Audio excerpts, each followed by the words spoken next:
Hello, once again, friends, and welcome to another edition of Strange Planet. On this episode, psychic dreams. And before we get to that, if you'd like to get a little deeper in Strange Planet, you might want to consider becoming a premium subscriber. It's real easy to do. Just click on the link in the episode notes, strangeplanet.supportingcast.fm, strangeplanet.supportingcast.fm. You gain access to commercial-free listening. I love my sponsors, but occasionally it's nice to listen uninterrupted. You also receive two special bonus episodes per month that are produced exclusively for premium subscribers, and you receive my monthly newsletter, Inner Sanctum, strangeplanet.supportingcast.fm. All right, we're going to go get into, as I mentioned, precognitive dreams, psychic dreams, and my guest is actually a returning guest. He was on quite recently, and we were talking about something entirely different. But I'll put the link to that episode on um, election irregularities, let's call it, or voter roll irregularities in the episode notes as well. Andrew Paquette is back this time in his capacity as a paranormal dream researcher and one of the world's foremost experts on precognitive dreams. That is, dreams that tell the future. Arguably, he's had more precognitive dreams than anyone. He's the author of Dreams, 20 Years of Psychic Dreams. He's also a researcher and has published a paper on the spiritual content of dreams for King's College in London. We'll talk about that as well. In his research, he used a data set comprised of 34 dream journals that contained 12,224 dream records that he produced over a period of 27 years. And his intention was to explore the relationship between veridical and spiritual content in dreams. Andrew Paquette, welcome back to Strange Planet. How are you? I'm fine, thanks. I do want to correct the title of my book, though. It's Dreamer, not just Dream. Dreamer, my apologies. Dreamer, 20 Years of Yeah, Psychic Dreams and How They Changed My Life. Thank you for that. Yes. there you go. No problem. Yeah, I'm glad to be here and always happy to talk about this subject. It's interesting. Yes. Well, the the journey that you began, was it Amsterdam? Is that what kicked it all off? This amazing precognitive dream that you had while you were living in Amsterdam? Believe it or not, it wasn't. I'd had quite a few experiences that most people would have described as quite convincing psychic experiences before that, and actually a few after that that I totally ignored. I really was very much a believer in the skeptical mindset that precognitive dreams are impossible, that all supernatural things are likewise impossible, that God doesn't exist, that science knows everything about this kind of thing, and there were no questions to explore here because they'd all been answered with a very firm no. Okay. The reason I started paying attention to this stuff was because my wife was rather irritatingly constantly telling me I was having dreams of the future. Now, the thing is that I've always had a pretty easy time remembering my dreams. So I can recall, actually, my earliest memory is of a dream, not something that happened while I was awake. So it was when I was about 4 years old. And believe it or not, it had to do with a UFO alien. And actually, the second dream I remember was also about a UFO type thing. And this is back in 1969 and 70 and 71 before I'd been exposed to any movies on those subjects. But the thing is that I had those. I had actually what I would call an out of body experience when I was 8 years old. Totally ignored it. I had actually one thing that was kind of fascinating. I once predicted every roll on a backgammon game when I was around 11 or 12 years old. And the thing is, I had a reputation for being very lucky with dice at the time, which I got a kick out of. And in this particular case, and I really loved tweaking this guy. He was a guy I worked with at a comic store called Comics and Fantasies in 1978. And I was feeling very cocky. And I said to him, I said, you know what? I'm so lucky. What I'm going to do, I'm going to look at this board before we roll. I'm going to find the best roll for me and the worst roll for you. I'm going to predict both, and I'm going to get what I said, and you're going to get what I said too. And it's exactly what happened. I'd look at that board and I was scanning. I'd be like, okay, this is what I want. I'd say it, I'd get it. I remember Greg was saying, "How are you doing this?" He was so mad at me. And the thing is, at a certain point in the game, towards the end, I had 13 of his 15 pieces on the bar in the middle. I don't know if you've ever played backgammon, but this is essentially an impossible position. Hmm. The reason is because the more pieces you put there, the easier it is to take them off, and the harder it is for the other guy to keep them there, right? So this was basically the equivalent of floating in midair in a backgammon game. And then with he'd made a roll that would have put his last two pieces on the bar, which literally is an impossible position. And he got so mad, he picked up the board and he threw it into a plate glass window, from which it bounced harmlessly off. Okay. But I thought it was hilarious. And I remember walking away from that game after the game was over and chuckling to myself, thinking how funny it was and what a strange coincidence. I was going to the Togo's to get a sandwich, and I was thinking, according to statistics, very unusual correspondences between a prediction and an event like this will happen, and they're extraordinarily rare, like one in a quintillion occasions. And I happened to be there on that occasion when this did occur by chance. That's how I reasoned it. Okay.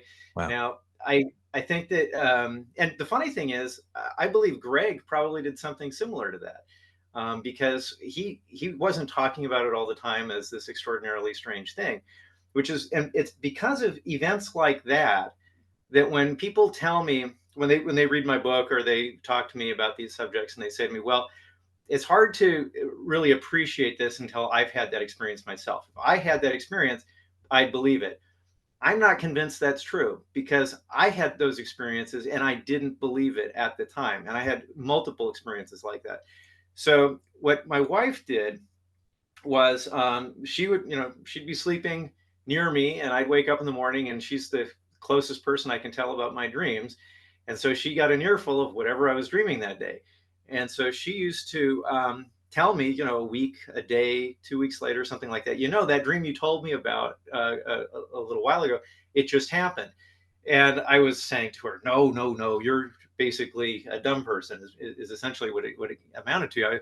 I was saying you're conflating probably more than one dream. You're just you didn't write it down, so you don't know. So you're innocently doing this. It's not like you're doing it on purpose, or you're not remembering it very well, or you're remembering very vague statements that I made, and you're applying to something that's very specific, right? Wow, you really clung to your materialist viewpoint, didn't you? You were Oh, I stubborn. You absolutely were did, yeah. stubborn. And she kept on saying this stuff to me. And I was very resistant. But to bring the backgammon thing to, into the present of when I started thinking maybe my wife had something real going on that she was talking about, it involved another backgammon game. But we were living in Vermont at the time, and I suddenly had this inspiration to say something kind of out of the blue. And I had the feeling that if I said it, it would happen. And it was such an unusual thing, and it was so low risk. The only thing I really risked was embarrassment. I figured, why not? I'll say it, right? And what it was is, we are now going to proceed to roll matching descending doubles from sixes to ones. Okay. Which, by the way, if you think about it all by itself, that is a very poetic way of making that prediction. It's not, I'm not a poet. Okay. And, and now at the time I wasn't thinking about it that way, but later on when I evaluated that statement, you can't say it more in a more compact way than that. And it's also a very easy to remember way to say it. Okay. I could have said, you're going to roll 6 6 6 6, I'm going to roll 6 6 6 6, etc. It would have been very complicated to say that. Anyway, so I said we're going to roll matching descending doubles from sixes to ones. She proceeded to roll a pair of sixes. I rolled a pair of sixes. She rolled a pair of fives on my side. Kept on going. After we finished the twos, we were about to roll the ones. I got super spooked. I suddenly realized, wait a minute, the crashing improbability just hit me, and I was like, this is impossible, right? I said we're not going to get the ones, and we didn't. And then maybe a week or two later, something very similar happened in a Scrabble game. So what I said to her after that is like, I still don't think you're right about all the dreams, but even if you are right, they're rare. They're so rare, it would never be proven, right? But then I had a couple dreams that made me start thinking maybe there was a little more to it. Because I had a dream about the Ramstein air show crash about a week or two before it happened.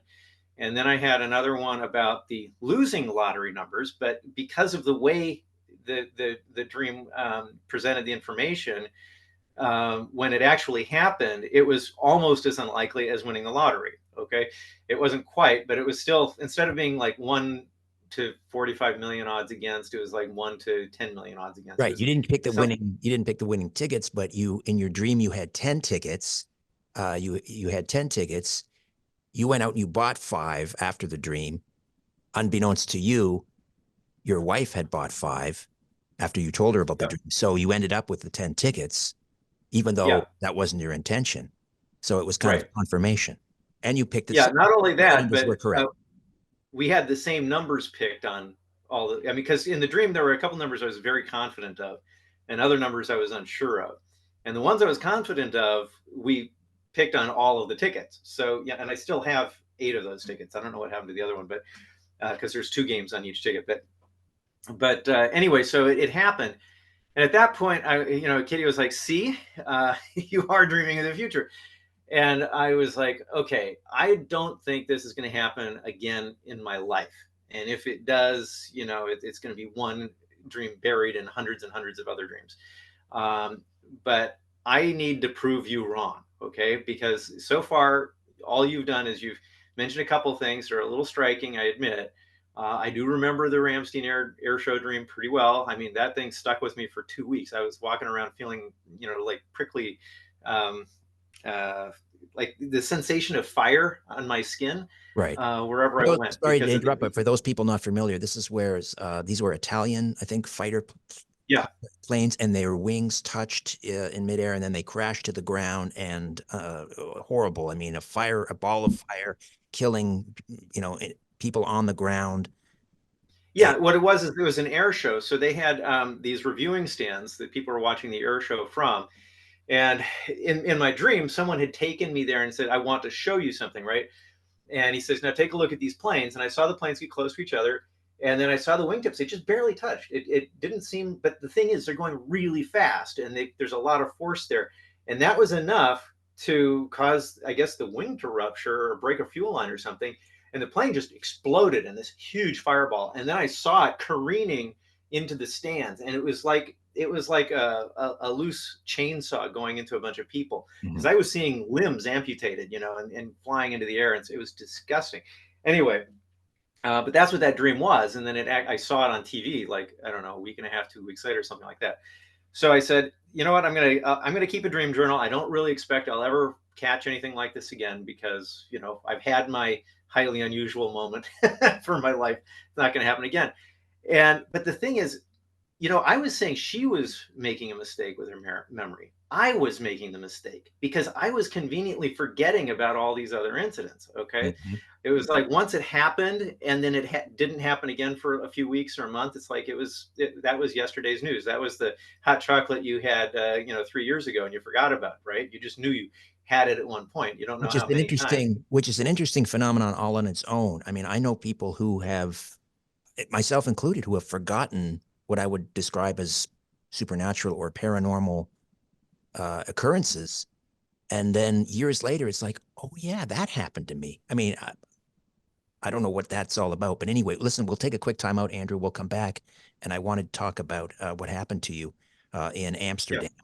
And again, the book is Dreamer, 20 Years of Psychic Dreams and How They Changed My Life. We'll also talk about his paper, The Rarity of Unambiguous Symbols in Dreams, a Case Study. Back with more of our conversation right after these. Hi there.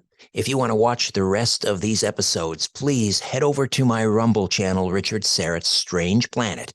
You can watch complete episodes there. New, complete, unedited episodes drop every Monday, Wednesday, and Friday. Again, the Rumble channel is Richard Serrett's Strange Planet. In the meantime, I want to thank you for supporting this YouTube channel all of these years. However, the problem is I never know when I'm going to run afoul of the censors at YouTube.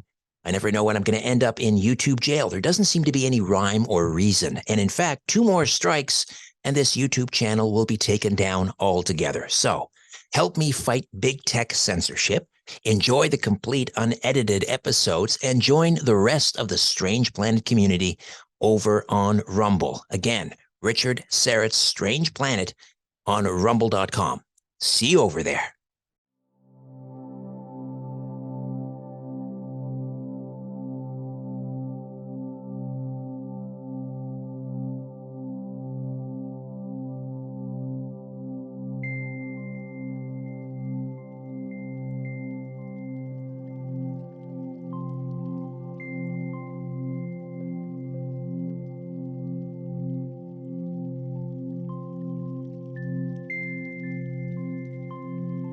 Dr. Andrew Paquette is with us, researcher, started his career in the 1980s as a commercial artist, worked for numerous big brands and mediums from comic books to video games, film and television, co-founded a successful game developers academy in the Netherlands, which is where we're headed to next.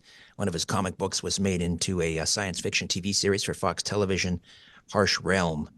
And right now, though, we're talking about his capacity as a paranormal dream researcher, one of the world's foremost experts on precognitive dreams. And so I mentioned the Netherlands. You're in Amsterdam. Kitty is back in New York City. Yeah. Do you mind if I finish that last story before I get to this one? Just My take a second. apologies. Yeah, go ahead. It's okay. So the point is I decided that if I kept a dream journal, Right. I'd be able to um, have a dated written document that could prove whether she was right or wrong.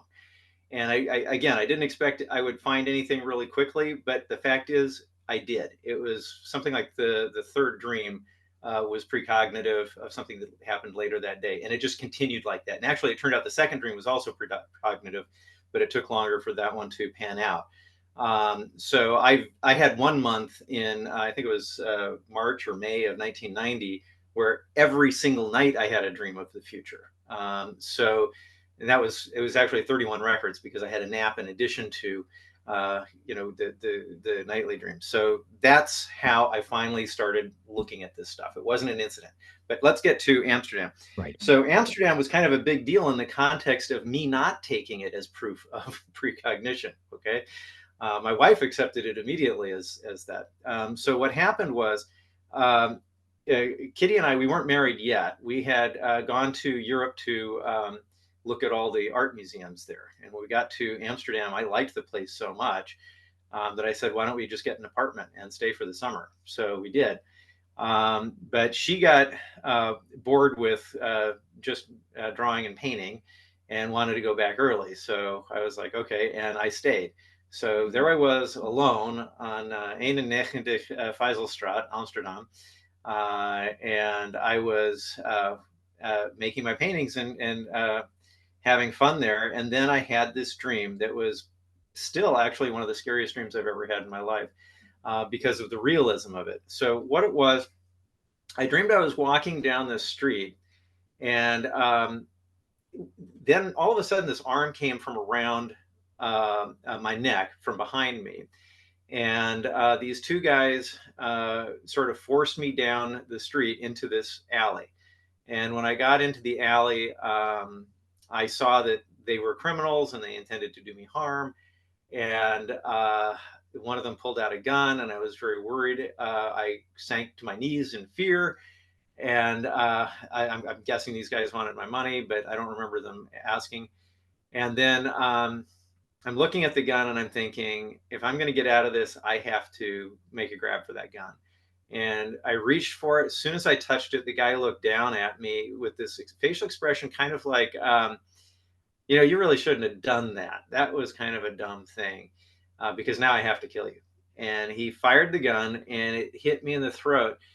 And the thing that really, still to this day, I find really interesting is how conscious I was of the specific anatomical changes that occurred in my throat as a result of that gunshot wound. Because it's the kind of thing I would expect a normal person would be unable to predict, having not had the experience before or anything similar. Because I felt like loose skin and blood flowing, and I felt warmth, and I felt like this flap of skin getting stuck to, folding over like a flag against another part of my throat and getting stuck there because of blood that was coagulating. And I felt like dizziness and that I was losing consciousness. And that I was dying, and I thought, well, I've got to get out of here. And there's, so I started crawling towards the entrance to the alley. And as I was making my way there, I passed out. I collapsed in the alley, and then I felt my spirit leave my body, and I didn't believe that was possible, but that's what I felt. And I was thinking of Kitty, and actually the main thing that was on my mind as I went to the entrance of the alley was, oh shoot, now Kitty won't know what happened. She'll never know what happened to me. I'll have just disappeared in Amsterdam. And and then the next thing I knew, I was like hovering around a ceiling height, looking down on her in her mother's apartment, which I hadn't seen before, in New York City, in her kitchen. She was just sipping some tea. And I wanted to tell her what happened, but she couldn't hear me. And I was looking around, and I was looking at the ceiling tiles, and I was like, okay, so this is what it's like to be dead. This is what happens. You really do survive. And and that's what was on my mind. And the ceiling tiles somehow interested me. I was looking at them when I noticed, hey, wait a minute, there's kind of a pinkish glow to the ceiling tiles. And I was like, that's just like the color of the Marlboro sign that's outside my window in Amsterdam, right? So I lowered my gaze, and there was the sign, and I realized I was literally sitting bolt upright in bed on my knees, with my eyes wide open. And while I'd had that whole experience, at least at some point, I was sitting up with my eyes open, and I still thought I was dead. And by the way, I want to make sure everybody understands this, because Amsterdam is well known for all the drugs people use there. This had nothing to do with my interest in Amsterdam. In fact, I think that's one of the least appealing aspects of that city. I liked Amsterdam because I liked the canals, and I liked how friendly the people were. That was it. That was my interest. Also, it's a very walkable city. So that has nothing to do with this. So I was like, wow, I have never had a dream so powerful that I could basically still be in the dream while I'm awake, which is essentially what that was. So I decided, okay, that's it. I've been in Amsterdam too long. Obviously, being alone here is getting to me. So I got my clothes on, and I walked down to the international telephone, which back then, this is what you had to do if you want to make a call to the United States, and you didn't have one in your house. You had to go to the special phone. So I went down there, and I called Kitty at what was 4 o'clock in the morning in Amsterdam. And I said, of course, it's only like 9 in the evening or something like that in New York. And I said, Kitty, I'm coming back. I can't take it. And then I told her the dream. Okay. And so she knew what the dream was.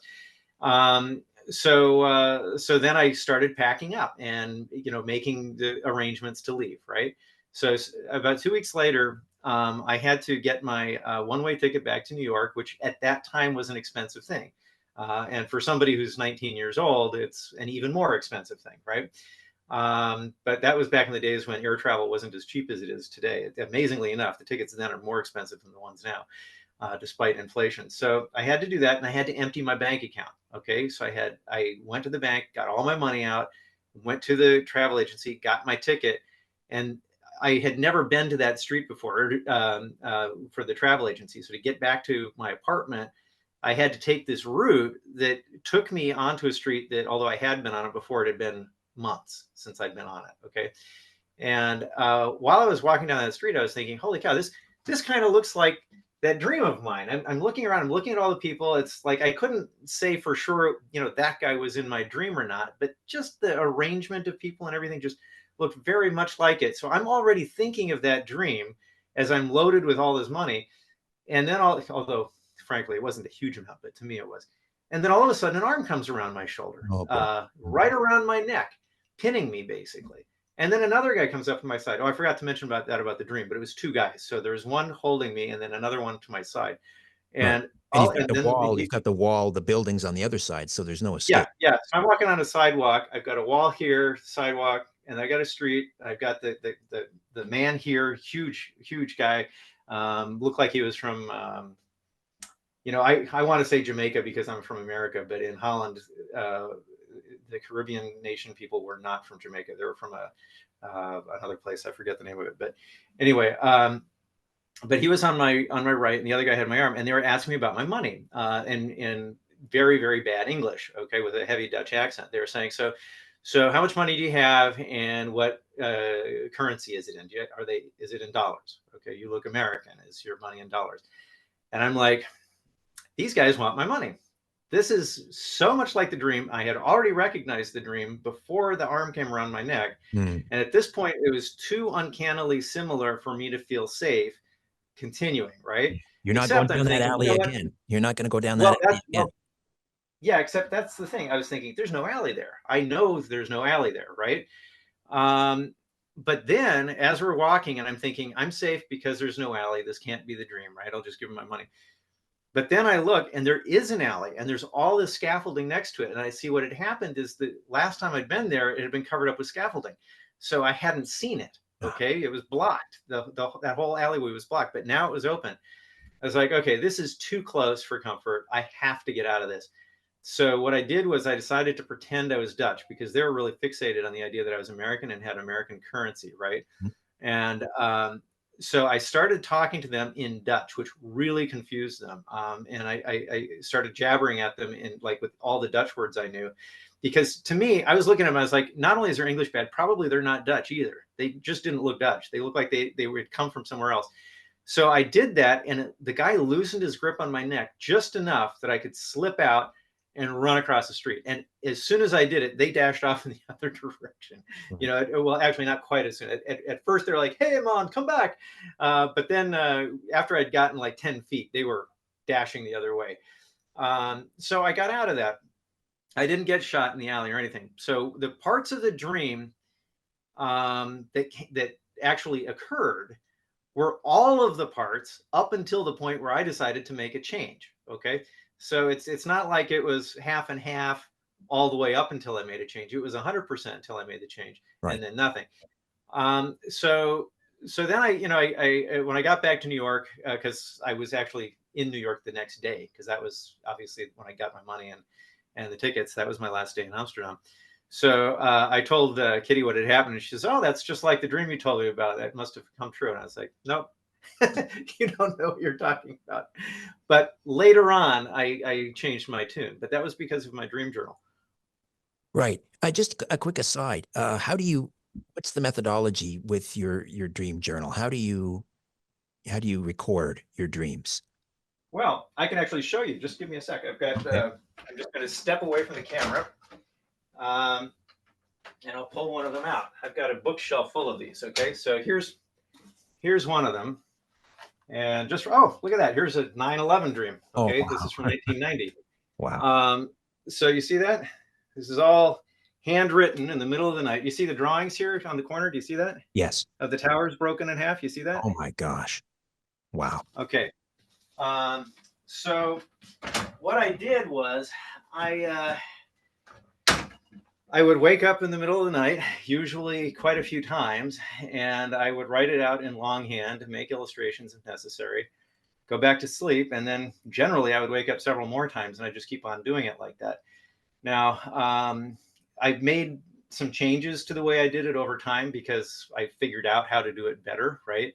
You know, one thing I did as a fraud control measure, so people would have confidence that I wasn't like inserting pages later, was I just wrote one dream right into the next, so that if I ended 75% down a page, I'd start the next dream right there and then run it onto the next page. So there's no way to insert anything in between, right? Right. Right.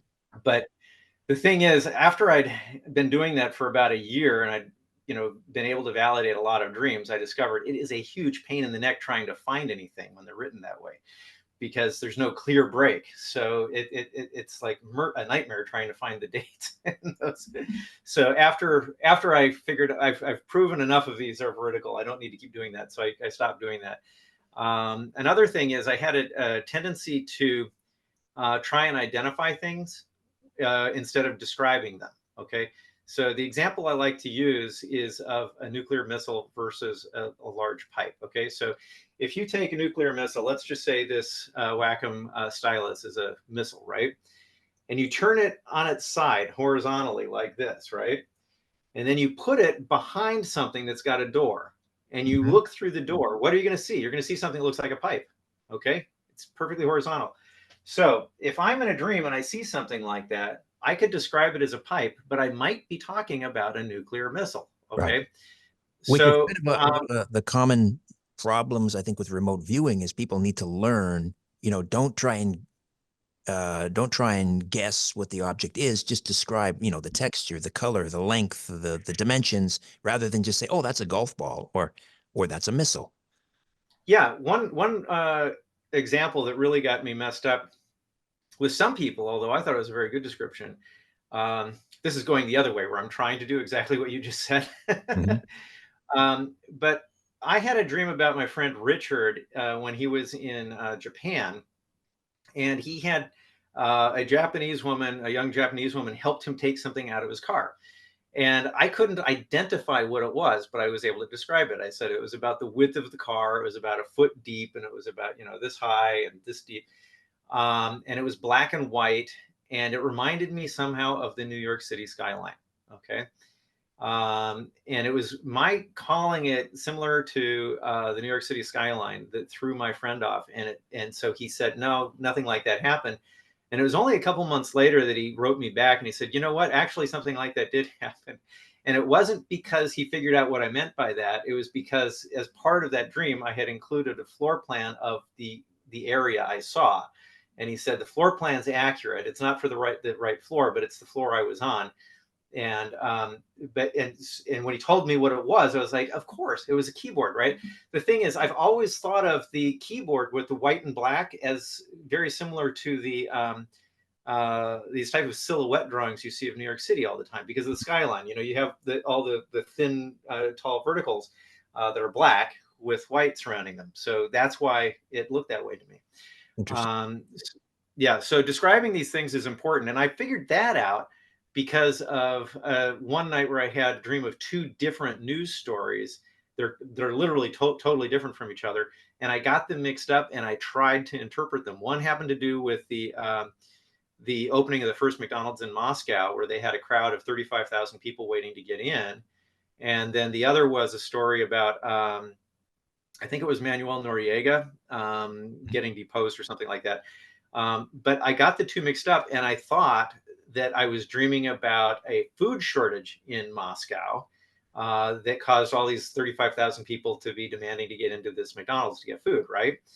And because of the Latin American connection, I thought I knew it was Moscow because I remembered that. But the Latin American connection was stronger in my mind.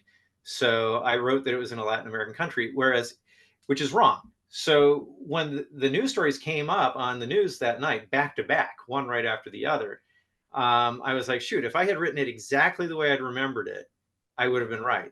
But because I tried to understand what I had seen, I got it wrong. So I had to be, I got more and more careful about that. I'm a lot better about that now. So it's less likely to happen. You very early on in our conversation, you said one of my earliest memories is a dream. So I want to ask you about memories and dreams and this idea that we've been, I guess, I don't know, since Freud or Carl Jung, that the dreams are, um, it's a chemical process that allows us to, it's a result of processing the day's events, things that we've seen on television, conversations we've had, or what have you. And then you've got Jung with the symbology that everything in the dream is a symbol and it can be interpreted and so forth. But it sounds like you're saying no, the dreams are they're memories of something that's happened or is about to happen. It's not symbology. It's not the brain's way of processing all of the inputs that we have in our waking state. These are Yeah. these are memories. Yeah, I agree with you to a large extent. There is an exception to it, which I'll describe in a moment. First off, I consider everything I know of Freud's theories on dreams to be wrong. Okay. And I think that my own dream journals are enough to prove that. But I think there's other research that's actually, I don't know a lot of research that's similar to mine. My study of my own dreams is a very long term longitudinal study that's lasted for about 35 years. And there are very, very few studies like that. But I know of one guy, Michael Schradel, just in Germany, just published a book on his own similar study. Although I don't know if has paranormal content in it. But the point is, I feel Freud is disproven. There might be something in there that's right that I just don't remember offhand or that I haven't seen, but the majority of actually everything I have seen, I think is disproven. As far as Jung is concerned, I think he's a little bit better, but not a lot. And that's because of his insistence on everything being a symbol. Mm-hmm. And just to give you a real simple example, I had a dream of a talking egg in a sock that gets smashed into a wall. Okay. Now, if I had said that to Freud, he would have given me one interpretation. And if I had said it to Jung, he would have given me another. But if those guys watched Saturday Night Live the next evening, they would have seen a talking egg in a sock thrown into a wall. Okay. Um, it was a skit called Eggman, and it was the first time it had ever aired at Saturday Night Live for a reason, right? And I think it was Bill Murray played Eggman. So he was a guy, dressed up in this egg costume. And obviously they had to do some tricks with the cameras so that, they had the close-up shots were with him talking, and then the long shots were literally a real egg in a sock, right? So that obviously wasn't a symbolic dream of any kind. It wasn't any kind of repressed desire either. It was a dream about a TV comedy skit that was going to air the next day. Okay. However, I do believe true symbols do occur in dreams. It's just that they're extremely rare and they represent a high order of communication between what I'm calling an independent agent and myself. Okay. And actually, I don't want to take ownership of that term. It was Bob Wagner, the guy who wrote a couple of books on lucid dreaming, who suggested it to me during a conversation we had at a dream research conference in Kerkrade in the Netherlands. But what that is, and I've been told this is the case in my dreams, actually. Sometimes our dreams are essentially guided. They're like messages. And in those cases, they can be presented literally, like when I saw the Ramstein Air Show disaster. Yeah. The man said, "Come But with in that me." case, Yeah. The man said, "Come with yeah, me. Let me show you this." yeah. And they can also be, your own experience of it. So like my third 9/11 dream was like that. It was just, I was there and I was seeing what was going on. I didn't understand what I was seeing, but I certainly described it well enough to come away with a lot of correspondences with 9/11. But then the really good communications are when they are able to compress a lot of information into a symbol. Okay. So to give you an example of the first time I saw this, I had a dream about a friend I hadn't seen in about 20 years named George Dunfeld, in the context of this tiny model rocket. Okay, so, but the thing is, the model rocket was a symbol for a real rocket. And it turned out, unbeknownst to me, he had just signed on with the Mars Viking program. Okay. Or Pathfinder, something like that. But he was on the Mars team. He was working for either the Jet Propulsion Laboratory or NASA, and he was involved with that. When he was a kid, when I knew him, he was like 11 years old, and he was interested in Civil War battles and that kind of thing. I had no idea he was going to become a geologist on a space mission. So that's a symbol, not a great symbol, but it's a symbol. But to me, a really good symbol is going to be an effective means of communication. So my favorite example of that is the McDonald's arches. That's a symbol that makes you think of hamburgers, okay, and milkshakes. So when I see the big yellow M, I know I'm looking at hamburgers and milkshakes. And it's a simpler way of conveying that message. It also is conveying a message about the restaurant and the prices, the atmosphere, and the kind of customers Yeah. that they're going to It's have. So it's saying a shorthand. lot. It's just shorthand. Yeah, but it's memorable. And another thing about dreams that's, I think, really, really important is, I think, our native mode of communication or cognition is nonverbal. Okay. And it does not use the kind of abstractions that we use to communicate. It is direct thought transfer. Okay. So when I think of this pen, I don't think of the word pen. I don't think of the letters pen spelled out on a piece of paper. I think of the pen itself. Okay.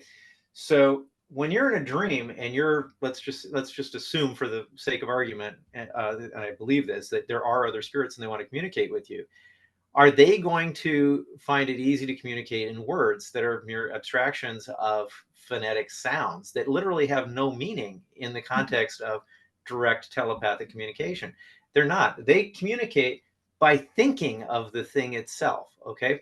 So they don't think in words. So what they need to do to give a message or get a message across is to compress the essence of the things themselves that they want to communicate to you into something that is so compact and so memorable that when you wake, you're going to remember it. Okay.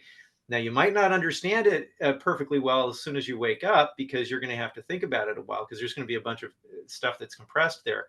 But essentially, the elements of a good symbolic communication are that it can be deciphered, it is clear, okay, it actually is more efficient to communicate that way than to say all the information. Okay, so if you look at the dreams of Daniel, for instance, the statue with the feet of clay and all those other things, that's a wonderfully compact message. It would take much, much more time to explain all of the things that that statue meant in words. And the same thing goes for the dreams of the seven and the fat cows and the seven lean cows. Mm-hmm.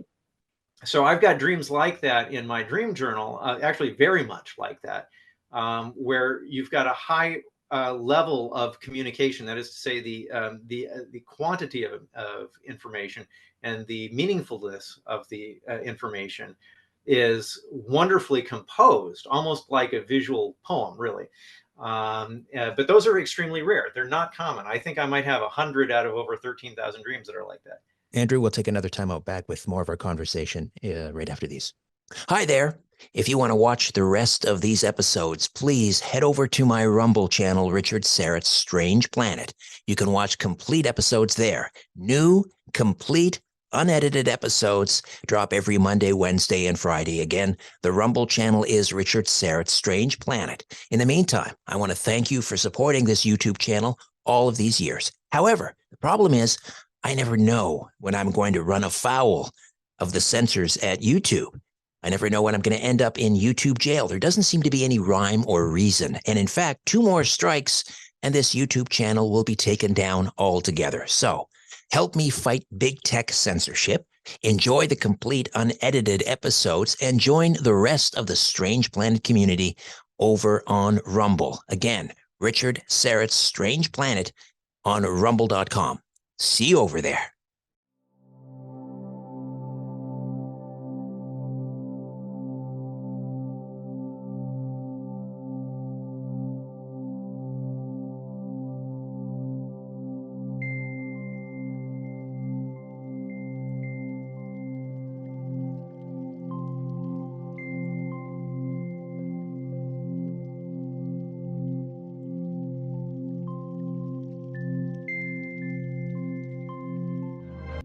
Dr. Andrew Paquette is with us, dreamer, 20 years of psychic dreams and how they changed my life. And the academic paper, The Rarity of Unambiguous Symbols in Dreams, a Case Study, that's published in the Journal of Scientific Exploration, volume 30, issue number 2.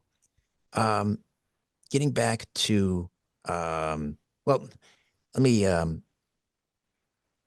we could talk for 3 hours. Let me get back to 9/11. I want to, because you mentioned the third of a series of dreams on 9/11. Can you just walk us through your 9/11 dreams? Yeah. By the way, I found a couple new ones that I didn't know I'd had. I was kind of surprised to find them. This is because I'm writing a new book, and so I'm going through all of my records. And the thing is, my habit is to write the dream down and then basically, not think about it again unless something happens later that makes me think of it, right?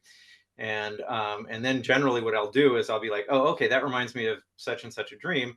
I'll look that dream up and see if it matches, and usually it will. And then there'll be like 15 other things in the same dream that also match whatever it is I'm comparing it to, right? So I don't normally go back twice. I just go back the one time. So in that act or that process, I will naturally see other dreams as I'm trying to find the one I'm looking for.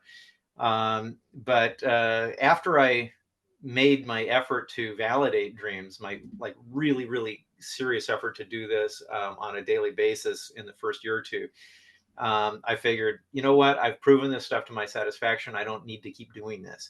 So at that point, it was passive verification only. So if the verification came to me and I didn't have to go looking for it, I write it down, but I was no longer like searching through the journal all the time. So when I'm working on this new book, I'm looking through all the dreams, trying to find interesting things that maybe I hadn't noticed before. Also, I know that some old dreams come true later. Right. Um, like one that absolutely shocked me because I was really surprised to see this. I forget why I was doing it, but I was looking through the dream journal and I saw a dream that referenced the actor James Spader, the movie The Avengers, and the team composition of the Avengers that was current in issue number 20. Okay, which is important because it had the Quicksilver and the Scarlet Witch in the team. Okay, now the reason this was interesting is that at that time the movie The Age of Ultron hadn't been cast yet. Okay, and The Age of Ultron had James Spader playing Ultron, and it had the Quicksilver and the Scarlet Witch added to the team. Okay, but none of those casting decisions had been made yet, and the movie itself obviously hadn't been made because the Dream preceded it by a couple of years. So I was just going through the Dream Journal for some other reason. I saw that, I was like, "What the heck?" I had totally forgotten about it. So, so sometimes I go back now and I look, and right now I'm making a very concerted effort to do that. So in that process, I found a couple of dreams referencing 9/11 that I hadn't noticed before. But there's a core of about 3 that are really important. So I'll go through those. Okay. So the first one was 1989. I'm not sure exactly because this predated my journal a little bit. So what happened was after I had the dream, I thought, well, this is pretty interesting. I had another dream that referred to it, and I thought, well, and that was after I had the journal going, so I figured I'll make a typed up version of this. So I have a contemporaneous record, but the contemporaneous record is contemporaneous with that other dream, not Right. with the first one. Okay. Okay. So what it was is I was down at the southern tip of Manhattan. I don't know if you know Manhattan very A well, little but bit. A little bit. Yeah. The back. okay, but that's where the World Trade Center is. Okay. So, except there wasn't a World Trade Center. I wasn't thinking there's no World Trade Center. I'm just thinking, wow, there's a lot of rubble everywhere. Okay. There were skyscrapers here and now they're gone. And I'm seeing all this rubble all over the place. And, um, and I saw that there was the Trinity Church was still there. Mhm. Um, and the Trinity Church is right next to the World Trade Center. And I've been there. interestingly enough, Yeah. it's one of the few buildings that wasn't damaged by the disaster. So anyway, the thing I was very conscious of in this dream was, apart from this echo I heard in the air. You know how jet planes, when they go by, you hear like an echo in their engines. Yeah. I get that echo was in my mind as part of this dream as well. But I was looking at the rubble, and I knew people were underneath the rubble. That they had all died like at the same time in these buildings when they collapsed. But except I wasn't thinking of them as buildings collapsing. I was thinking as buildings who were missing, rubble that was present, and people that were under the rubble. Right. Right. Um, so I was wanting to be careful where I put my feet because I didn't want to be stepping on basically the graves of all these people and desecrate the graves, right? Which is kind of an interesting thought on its own because I didn't believe in God or ghosts or spirits at the time I had the Mhm. dream. Okay. But in my dream, I did. And so as I'm doing this, suddenly it's like this ghost pops up, looks like a skeleton with a flaming sword. And pardon the Wow. highly symbolic visual imagery, but that's what he looked like. And and I was like, oh my gosh, I desecrated a grave, and this guy's going to come after me now. And instead, what he did, he unlocked his raspy jaws, and he said, if you don't move away from here, because I actually lived in the disaster zone at the time. I lived on Reed Street, which is pretty close to the Trade Center. If you don't leave and never come back to live, meaning you visit but you don't get an apartment again, you will die in the same uh, event that killed all these other people. Okay, so you have to leave. And then he looked over to New Jersey, like it would be safe to go to New Jersey, right? And then, as if to punctuate what he just said, he took this flaming sword and he sliced me in half with it. And I was like, I'm Dear still here. Lord. Dear And Lord. he said, that was your astral body. Okay. But heed my words, or your real body dies like those guys. Okay. Um, it was stated in a more interesting, dramatic way, but at the moment, in the heat of this conversation, that's how it's coming to me. But in any event, so that was the first dream. Then you might think, all right, big deal. What do you have there as far as data points are concerned? Trade Center missing, check. People killed suddenly in a disaster that apparently is related to the building being missing, check. Trinity Church survives, check. Location, check. Jet engines echo in the air, okay, that kind of Mhm. means something. Apart from that, you don't really have a whole lot. So the next dream I had was real simple. All it was is that I was living in New Jersey, and I was really glad that I'd moved out of Manhattan, okay, because my dream had come true. I have to ignore this call, but I don't know how to do it. So I'm just going to. Hey, Bruce, I can't talk to you right now. I'm being interviewed. I'll talk to you later. Okay, so sorry about that. No worries. So, so that's all I was thinking. So that wasn't a big deal, except for the fact that that dream referenced the first dream. Okay, so it said, good thing I left because the thing that was predicted in the first dream with the skeleton actually happened. Okay, and that dream was, I think it was like February of 1990. The Okay. next dream was in May. It was May 17th of 1990, and this was the big one. Okay, this one had a lot of detail. Okay, in it, I was down in the same area. Okay, I was aware that two disasters had just happened, one right after the other. They were very similar to each other, and they had caused a lot of damage at the ground or the street level that looked like earthquake damage to me. Okay, so I was thinking in the dream, wow, there's been an earthquake in New York. And then the people around me were talking about it, and they were saying, no, it was not an earthquake. Bad people were involved, and they had hostages. And I said, you're kidding me. People did this? How could people do this? It sure looks like an earthquake. This is a lot of damage. I just twisted my shoulder, and boy, does that hurt. And they were like, nope, it was bad people. Bad people did this, and there were explosions involved. And I was like, that doesn't make sense to me, but that's what everyone was saying, right? And the other thing that didn't make sense is everyone looked like, well, the scene looked like winter to me for some reason. And I didn't understand why it looked like winter because everyone was dressed in summer clothes. Okay. And so while I'm figuring all this stuff out, all of a sudden I hear these guys say run, and I look up, and they're pointing up, and I look up, and it's like this 30-story high wave of debris is rushing down the street. Okay, now in the dream I thought it was a tidal wave, just as I thought that what I was looking at was an earthquake, but everybody was saying it wasn't. I'm now looking at something that looked like a tidal wave of debris that actually was a wave of debris, but it wasn't a tidal wave. You know what I'm saying? Right, right. So I'm going by the way it looks as opposed to what it is. So everybody runs, but I know that it's happening so fast and it's so big and it's so powerful that it's killing people. So as all this stuff's coming down the street, it's catching people really fast, and they're all getting caught up in it and they're getting killed. And I'm also aware of this is a minor detail that's obvious actually. In any event like this, you'd expect this to happen, but I saw it, so I'll tell you. But I saw what looked like an editorial meeting of people at some news magazine. I thought it was Time magazine, and they were talking about how they were going to deal with the disaster. Okay, there are probably a few details I left out, but that's the nut of it. So, and the other thing is, in the dream journal record itself, on one of the pages that I showed you earlier, okay, because that was that dream that I was just talking about, okay, and it had that drawing of the two buildings, broken in half like that, right? And it even showed the wave of debris going down the street. I mean, very crudely drawn before I knew how to draw very well, but nevertheless. But it also referenced the skeleton dream. Okay, so now what is going on here is that because my dream journal record says this is the same event as this other dream, all the stuff from the other dream that isn't mentioned in this dream is incorporated. Hmm. Okay, as is the second dream. So then I had a dream on I think it was June 4th of 1990. So this is a couple, maybe a month later.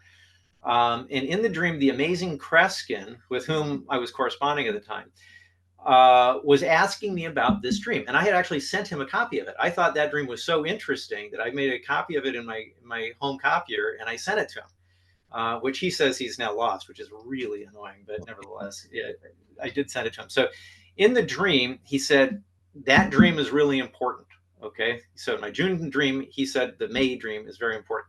He said, I'd like you to give me more details on that dream. And he was really insistent on it. And the funny thing about him is, if you know anything about the guy, you I've would met him. expect he's Mhm. okay. He's got a tremendous powers of concentration. Okay. Mhm. And I felt that really focused on me in the dream, like never before. He was like a drill trying to get this information out of me. And the thing is, I couldn't think of anything. But while I'm trying to think of an answer for him, there are these two billiard balls on a shelf, the 9 ball and the 11 ball, and they fall off in that order, the 9 and the 11 ball. And that's exactly how it's written in my dream journal. So I open up my dream journal to that page, and it's like there's the 9 ball, and then there's the 11 ball. So in answer to his question about that dream, okay, and you would think those two numbers are highly relevant to that dream, right? Mm-hmm. So it actually fits. Yeah. So here we now have 4 dreams that reference each other. Okay. Now they might not each reference all of the others, but the fourth one references the third one. The third one references the first one. The second one references the first one. So they're all combined. So now we've got 9/11 combined with that detailed description I gave with the bad guys to call. Oh, by the way, the mysterious reference to it looked like winter, except it wasn't winter and they were wearing summer clothes. That's because when the buildings came down, everything got covered in ash Yeah. and it looked Over. like snow. Yeah. It Over. absolutely looked like a blizzard. Yeah. Yeah. So anyway, so then I had a couple more dreams, and I don't think they're particularly important. I mean, one of them was close to the time of the disaster, but they didn't really give new information. But then, yes, Well, I was you going to look ask, like yeah, why? Oh, I've got a million questions, Andrew, but why is this something that's particular to you and maybe a select few others, or is this happening to all of us, but you have the stick-to-itiveness, the to journal so meticulously, because and then you're able to find these. What's happening here, do you think? well, when I first started doing this, I my hypothesis was that this is happening to everybody. And since they're not recording their dreams, or maybe they have a hard time remembering them in the first place, they aren't aware of that. In fact, one thing that it became very clear to me is the mere act of writing them down improved my memory.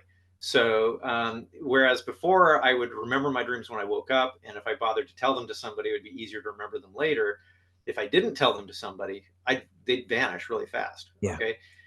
But when I was writing them down, now all of a sudden, instead of writing, for 5 minutes or 20 minutes or 30 minutes or an hour, I actually spent something like 4 hours writing down a dream once. I have dream journal records that are 30 pages long. Okay. And at a certain point, I had to cut back on that just because it took too long to write them down.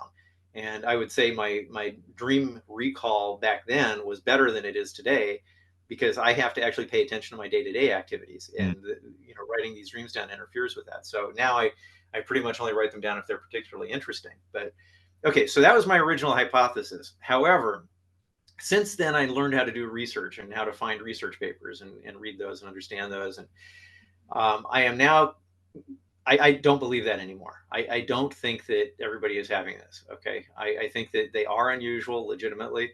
I do believe that some people have this happen. I think that it's not a huge number though.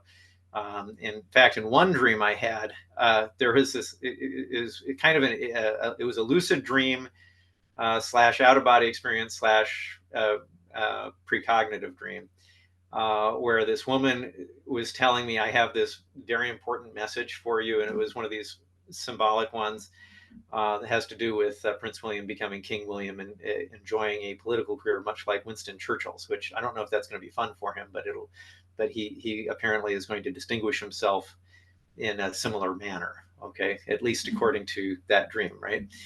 But in the dream, she showed me a list of all the people who were getting the dream. So it was being shared to a lot of people, and I didn't count the names, but it looked like it could be 300 to 600 people worldwide, something like that. And I wouldn't be surprised if there are overlapping lists, so you might wind up with a few thousand people worldwide.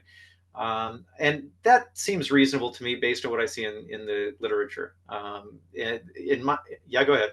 Well, but why? I mean, is there something unique to your physiology? Is your hippocampus, if we were to take a scan of your brain and the other people that are having, is there something different, do you think? Why? Why Andrew and Well, 3,000 other people?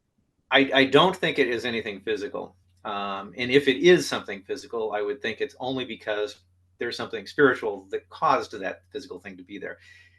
that's required. It's like if you get reincarnated for the purpose of becoming an athlete, the spiritual need to be an athlete creates the physical capability of being an athlete. Okay, so it could be something like that, I suppose. But I think well, actually, I've been told this explicitly in my dreams, that this is a latent ability that I developed during various spiritual practices in other lives. And so that's why. And I would imagine that's the case with others, although I have no knowledge of that. Although certainly it's the kind of stuff that I've experienced is quite similar to what you hear described by yogis, for instance, in India. And the same thing goes for other types of religious devotees. Even like Catholic saints and then you've got people in Nepal who are monks, and belonging to various religions. There's stories like this in every religion, I think, and even in like Aborigine tribes and tribal peoples, you'll see this kind of thing as well. Native Americans also, now that I think of it. Well, could we describe you as a prophet? Um, if you go by the dictionary, I think that it fits. I don't like to do that just because there's all sorts of admonitions against doing such a thing. But I can't deny that I've had dreams of the future, and a dream of the future is literally a prophetic dream. And if the person who has that dream is generally called a prophet, so yeah. So this must be an incredible burden at times, because every night you go to sleep, you may have, I don't know how many dreams you would have on average a night. And do you feel then compelled now to chronicle every single dream you have every single night? No, but I do write a lot of them down. And when you talk about responsibility, it brings up kind of an interesting point, and I'm going to give you two examples of this. The first happened before I started the dream journal. It's in my book, but it's one of the more poignant things I can talk about. So what it is that I'd had a dream that I was going to meet someone that I'd known in a past life, actually, and he was a very good friend of mine. And then I also had a long dream about this ashram stay that was going to last a couple of weeks, during which I actually experienced every day of those 2 weeks. And it just so happened I was doing yoga at the studio when I saw a photograph of the place from my dream. I was so curious. I was like, I've got to go see what that place is like. So I went up there, and I did stay for a couple of weeks, and I did experience everything of that I remembered from the dream. It was really weird, actually, because people would be having a conversation, and I'd be like, I kind of remember this conversation from the dream, and everything was like that. But while I was there, I met this guy who I got along with really well, and during conversation, it came out that he actually lived really close to where I lived in Manhattan. I lived on East 72nd Street, and he lived on 69th, and we both like chess. So, and he's a high energy physicist who was working on his PhD at the time, named Richard. And so we arranged to play chess when I was done with the ashram, which was a few days later. So we became friends. We started playing chess together, and he once basically invited himself and his girlfriend over to my place to meet me and Kitty. We weren't married yet, so we're still boyfriend girlfriend. And I said, sure, come on over. So on that night, the doorbell rang. It's like 7 o'clock, I think. And I went to the door, and it was still sunny, so it must have been summer. I put my hand on the doorknob, and as soon as I touched the doorknob, I knew for sure the girl on the other side was going to commit suicide. I knew. I had never seen her. All I knew about her was she was, going out with this guy I knew who I played chess with. And he had really not said anything to me apart from the fact that she was a medical student at Cornell. But I knew for sure she was going to kill herself. And then I opened the door, and just like leaves in the wind, that thought left my mind, right? And then we went on and had dinner, and they left. And then I was doing the dishes with Kitty, and she was asking me how I felt about them, and I was like, oh, they're fine. And she didn't like the girl, Sumi, and the reason was because she thought she was denigrating me during the entire dinner, because at that time I didn't have a degree, but she was working on her medical degree, and Richard was working on a PhD. Kitty, of course, had a degree from Barnard, which is the same as Columbia. Actually, her degree actually says Columbia on it. So I was the guy who didn't finish high school at that time, right? Although technically speaking, I did, because I took a special test so I could start college early, right? In that sense, you could say I was ahead of them. But she was like that, and because she was so negative, I said to her, I said, "You shouldn't say such things about someone who's going to kill herself." Wow. Okay, because at that moment, I remembered the feeling at the door, and the thing is that just came out of me. It's not like I was thinking, "Oh, this is a good zinger" or something like that. It's just that's what I said. It was tip of the tongue. And Kitty looked at me so shocked with her eyes. She's like, "How could you say something like that?" Obviously, I win the argument at that point, right? Mm. Yeah, but there's no comeback but for the that one. right, but she was like, "Why did you say that?" And when she asked me that question, I was like, "Oh yeah, it's because I wasn't like thinking I remember this. It was more like that just came out." But when she asked me, I did remember the whole incident at the door, and I told her about it, and she was saying to me, "You have to warn them. You have to warn them, right?" And I was thinking, okay, look, I don't believe in precognition. I don't believe in premonition. I don't believe in telepathy. And Richard, who is a high energy physicist and is very, very much invested in the scientific way of looking at things and skepticism in general. And he, by the way, is a friend of James Randi. Okay, Mm. the well-known magician side debunker, right? Right. I said, if there's no way. All that would happen if I tried to say something like this to Richard is I'd lose all credibility with him. Okay, and if he happened to say it to Sumi and she got ideas because of that, then it would be my fault. Yeah. There's no way I'm going to say anything like this to him. So I didn't, and a little time went by. Richard wound up getting his PhD, and he went to CERN in Switzerland to do some work there. And while he was in Switzerland, we moved to a new place down on the Reed Street place, um, and uh, and then Kitty came home one day after seeing a headline in the paper that Sumi had jumped out of their apartment building, Mm. and and at that moment I knew Richard was going to want to stay with us that night, and so I asked Kitty, let's get the apartment ready for him. And sure enough, he called us within an hour or two saying, "Can I stay with you guys?" And he did.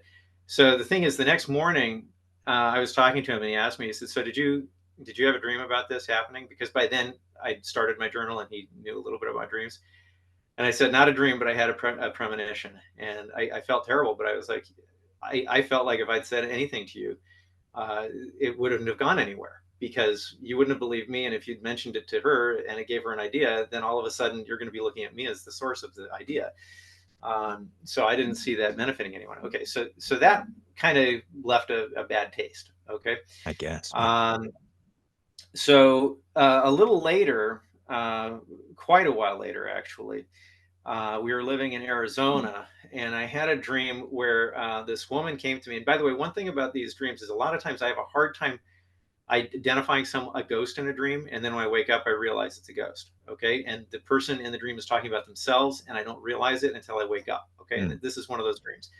So this lady is talking about herself, but I only figure that out after I wake up. And she says, "There's a guy you know," and she mentions this clerk at an art supply store that I've seen maybe twice in my life, right? Named James, and someone close to him, meaning her, has just died, and he's really broken up about that. And as a result, he started drinking heavily and abusing drugs. And she said, "I need you to go to him and tell him that he has to stop or he will die too very soon." Right. So I woke up from that and I told Kitty, and she said, "Oh, you have to go there and warn him." I was like, "Are you nuts? It's an hour drive to get to that place. I don't need anything at the art supply store. I don't know this guy very well. It's a really weird thing to just come out of the blue and say to someone that you don't know." Which is the main thing that was concerning me because I didn't want to look silly. Um, but she was like, "Nope, you have to do it. Remember Sumi, okay? Remember that. You didn't say anything to Richard, and look what happened. You have to say something." So it's like, all right, fine. So I guess I'll buy an extra tube of paint or something that I don't need. So I got in my car and made the drive. It wasn't really an hour. It's like 45 minutes. And I got there. It was a busy Saturday, and James was there behind the counter. And I was like, "There's no way I can ask him this question while he's standing behind the counter with like 15 people in line." Um, So I said to him, "Did you get the latest shipment of?" And unfortunately, it was something that was semi-expensive that I didn't want to buy, but I had to have a reason. So, so he's like, "Yeah, we just got those. Let me show you where they are." So we go in back to this, essentially isolated private place, and I said, " it's funny, but I sort of had a dream about you last night." He said, "Oh, I hope it was nothing bad. I hope, right?" And I said, "Well, actually, yeah, it was. There was this young woman, and this is what she looked like." And she said, what I just told you." And I said, "Does that make any sense to you?" And he says, "Yeah, it does. My sister-in-law was killed in a car crash last week. It was a high-speed police chase where she was parked at a stoplight, and the police car rammed into the back of her car, Oh dear. and she was killed instantly." And anyway, so I said I didn't mention the drugs because I didn't want to mention something illegal and make him feel Right. uncomfortable. So I just said the thing about the abusing alcohol. And he said to me, which really surprised me, he said, "It's funny, but I had a dream about her a couple of days ago, and she gave me exactly the same warning." Wow. So the thing is that as far as responsibility goes, and I don't want to come across as a bad guy here, but I don't actually feel that responsibility too strongly. And the reason is because um, I feel that the dreams are showing me things that are going to happen as opposed to choices that can be altered. Okay. Or, an opportunity to alter things. When it is an opportunity to alter things, I do feel that sense of responsibility. Well, Okay. like Amsterdam. And Amsterdam is an example of that. yeah, well, the thing with James is also because she's telling me you need to have him correct his habits. Right. And so I did give it to him. However, in that case, Kitty had to prod me into doing it. But now I'm much more willing to do that kind of a thing. The main thing was at that time, it was a matter of confidence and also feeling socially awkward, saying something like that to a stranger. And by the way, it doesn't always work out like that either. I mean, that one happened to be confirmed, but I had another one that was kind of similar. Well, no, actually not similar, but in my mind it was similar. So I was thinking it was similar, but it wasn't. And this had to do with somebody else I know. And I had a dream that her mother had died. Okay, but it wasn't a dream of her mother telling me that. And so I happened to mention the dream to her, and that really put her off. Okay, and her mom didn't die for a couple of years. So that kind of thing bothers me. I like to feel a lot more comfortable, before I'm going to go forward with something like this. Let me just wrap this up with your theory as to what dreams are then. And I mean, are they, I don't know, are they more real than reality? Is our waking state the dream? Are dreams our lives in, you know, living in different dimensions at the same time? What's going on here? Well, I think it's our mind is in its natural state when it's freed of our bodies. Okay, and this is what portion of that experience we're able to bring back with us into a waking state. I had a dream that talked about this once. It likened the difference between dreams that are highly informative and dreams that seem to be like scattered and essentially useless or junk as like a car's headlights in the fog. And it's saying the closer you get to the headlights, closer you get to the source, the more focused they are and the clearer they are, and the better you understand what's going on. The farther away you are, the more diffuse it is, the more scattered it is, and the more extraneous elements are included, and the harder it is to discern what's going on. So all of our dreams are taking place in that same space and that same illumination, but our quality of mental focus is what determines how usable that information is. So in my case, some of my dreams anyway are actually close enough to that source of the illumination that you can actually derive useful information out of them. Whereas with other people, perhaps due to lack of mental discipline, it's they're farther away, and so they don't get very much useful information out of them. Does that make sense to you? You just went mute. You're muted, by the way. I can't hear you. Oh, my apologies. Thank you. It does make sense. Andrew, you are a fascinating, fascinating man, and I don't think I've ever met. Well, I know I haven't. I've never met anyone like you before. Again, the book is Dreamer: 20 Years of Psychic Dreams and How They Changed My Life. I know you're working on a second volume of that. The academic paper is The Rarity of Unambiguous Symbols in Dreams, a case study that's published by the Journal of Scientific Exploration. I'll put the links in the episode notes, and I hope that we can talk again soon. Thank you so much for this. You're welcome, Richard. Hi there. If you want to watch the rest of these episodes, please head over to my Rumble channel, Richard Serrett's Strange Planet. You can watch complete episodes there. New, complete, unedited episodes drop every Monday, Wednesday, and Friday. Again, the Rumble channel is Richard Serrett's Strange Planet. In the meantime, I want to thank you for supporting this YouTube channel all of these years. However, the problem is I never know when I'm going to run afoul of the censors at YouTube. I never know when I'm going to end up in YouTube jail. There doesn't seem to be any rhyme or reason. And in fact, 2 more strikes and this YouTube channel will be taken down altogether. So help me fight big tech censorship, enjoy the complete unedited episodes, and join the rest of the Strange Planet community over on Rumble. Again, Richard Serrett's Strange Planet on rumble.com. See you over there.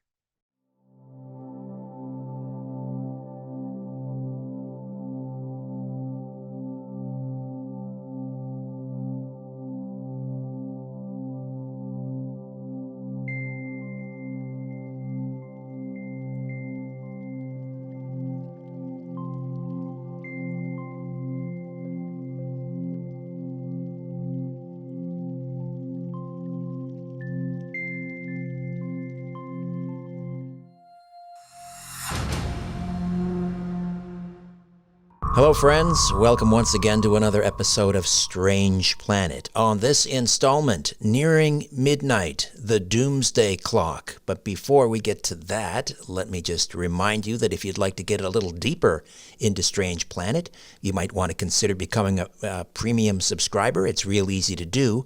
Just click on the link in the episode notes, strangeplanet.supportingcast.fm, strangeplanet.supportingcast.fm. You gain access to commercial-free listening, special bonus episodes, 2 per month, produced exclusively for premium subscribers, and you receive my monthly newsletter, Inner Sanctum, strangeplanet.supportingcast.fm.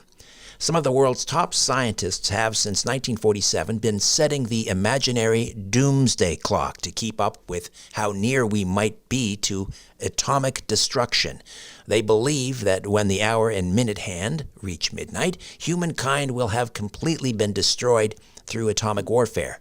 Movement of that symbolic indicator of the last time grows more frightening with each tick. But there is only one accurate timepiece that signals when the midnight hour approaches for humankind: God's prophetic word, the Holy Bible. In Nearing Midnight, as it was in the days of Lot, noted biblical prophecy expert Terry James explores in detail and through the prism of God's word long ago prophesied matters now unfolding hourly. Terry James, again, the author of Nearing Midnight, is the general editor, author, co-author of 47 books on Bible prophecy and geopolitics, hundreds of thousands of which have been sold worldwide. He's written fiction and nonfiction books on a number of other topics. And again, the most recent release is Nearing Midnight, as in the days of Lot. Terry James, welcome to Strange Planet. How are you? Hey, Richard. So nice to be with you. So let me begin by asking you for a definition. Because when we talk about the end times and in the church, there are those who believe that the church, the faithful, will be raptured before the tribulation. And I suppose depending on your denomination, there's a pre-tribulation, there's a rapture, there's a mid-tribulation rapture, and so forth.